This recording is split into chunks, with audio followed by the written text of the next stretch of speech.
जय श्री राधे, जय श्री कृष्णा। दोस्तों, आज हम ऐसी चीज़ों पर वार्तालाप करते हैं जो कि हमारे जीवन में अचानक घट जाती है, और जिन चीज़ों का विवरण हमने कभी देखा नहीं, सिर्फ सुना हुआ है, और वो चीज़ें हमारी ज़िंदगी के अंदर भी प्रवेश कर जाती है या घटनाएं हमारी ज़िंदगी के साथ जुड़ जाती है। बहुत बार देखने को आया है कि कुछ चीज़ें जो अलमारी के अंदर कपड़े पड़े होते हैं वो अपने आप कट जाते हैं।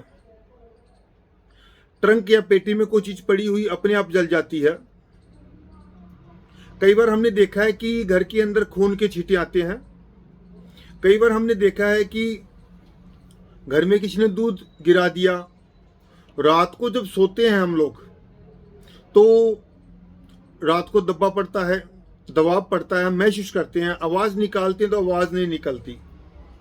ऐसी जो चीजें इंसान के साथ घटती है वो इंसान को उच्चाट कर देती है, परेशान कर देती है। कई बार तो हमने देखा है कि कोई आते हैं पीड़ित व्यक्ति तो रात को सोने से भी डरते हैं।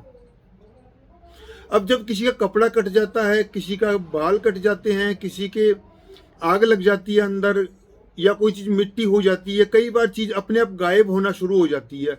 ऐसी चीजें हमें बहुत बार देखने को मिलती है। तो दोस्तों, इसमें क्या होता है कि जो कुंडली के अंदर अगर धन से संबंधित दोष होता है तो उस घर के अंदर पैसे पड़े पड़े गायब हो जाते हैं। अगर किसी की कुंडली के अंदर रात को दब्बा पड़ता है तो वो नकारात्मक चीजों का जो संकेत होता है, घर के अंदर नकारात्मक चीजें पनप चुकी है। ये जो दूसरे और तीसरे भाव से पता लगती है। जैसे रात को नींद के अंदर दब्बा पड़ गया, गलत सपने आते हैं।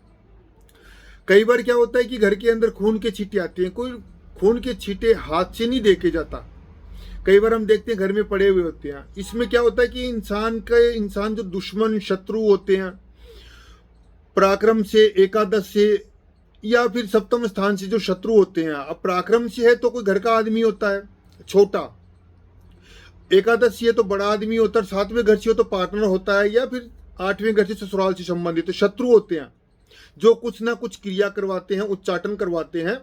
और वो चीजें को जब वहां पर कुछ करते हैं तो वो हमारे घर के अंदर परेशानी पैदा करती है। हमें किसी ना किसी रूप के अंदर प्रभु कृपा से संकेत मिलने शुरू हो जाते हैं कि हमारा कोई शत्रु हमारे लिए कोई गलत काम करवा रहा है। अगर हमारे घर में ऐसी चीजें आती है तो उसके लिए घर के अंदर गायत्री मंत्र का उच्चारण पाठ जरूर करना चाहिए, सुबह और शाम। दूसरी बात यह कि घर के अंदर हनुमान चालीसा का पाठ जितने ज्यादा से ज्यादा हो चलते रहना चाहिए। और सुबह शाम घर के परिवार के जो सदस्य होते हैं उनको खुद मन ही मन में नहीं, बोलते हुए करना चाहिए। उससे क्या है कि जो बोलने से जो शब्द और वाणी का जो तालमेल बनकर के जो पॉजिटिव वाइब्रेशंस जो प्रभु कृपा से आते हैं, उससे हमारे आसपास का स्थान शुद्ध होता है। इसके अलावा हम देखते हैं कि कई बार हम किसी का ये पाते हैं कि हमारे आसपास कोई घूम रहा है लेकिन दिखता नहीं है। अब सोने से संबंधित जो चीज है, जो दब्बा पड़ता है, तो उसका एक उपाय और है कि रात को सोते समय आप अपने सिराने, बेड में सिराने की तरफ एक गिलास पानी का रखें खुला हुआ, या गड़वी रखें। वो पीनी नहीं है रात को, वो आप अपने सिराने रख करके सोएं। जब सुबह उठते हैं तो अपने हाथ से वो किसी गमले के अंदर या किसी पेड़ के अंदर डालें आप। उससे क्या होगा कि रात को आपको दबा नहीं पड़ेगा, गलत सपना नहीं आएगा, और कोई भी नकारात्मक चीज है वो आपको परेशान नहीं करेगी। कई बार क्या होता है कि जो चीजें हमें दिखती है वो सच हो जाती है, लेकिन ये भी देखने में आया कि कोई अच्छी चीज होती है तो वो नहीं साबित होती। लेकिन जो गलत चीज होती है, जिसने हमें बांध के रखा होता है, जो हमें आगे नहीं बढ़ने दे रही है, जो हमारे मन के अंदर डर बना के रखी होती है, तो ये जो चीजें हैं इंसान को परेशान करती है। तो उसके लिए क्या होता है कि हाथ के अंदर अपने जल लेकर के और गायत्री मंत्र का पाठ करते हुए वो जल को पी लेना चाहिए।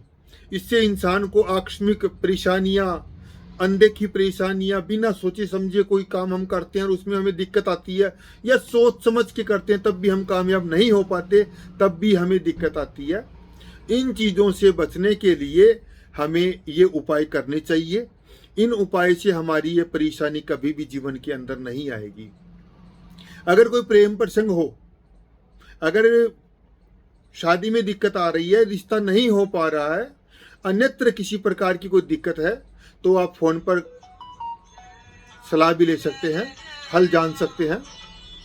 जय श्री राधे, जय श्री कृष्णा जी।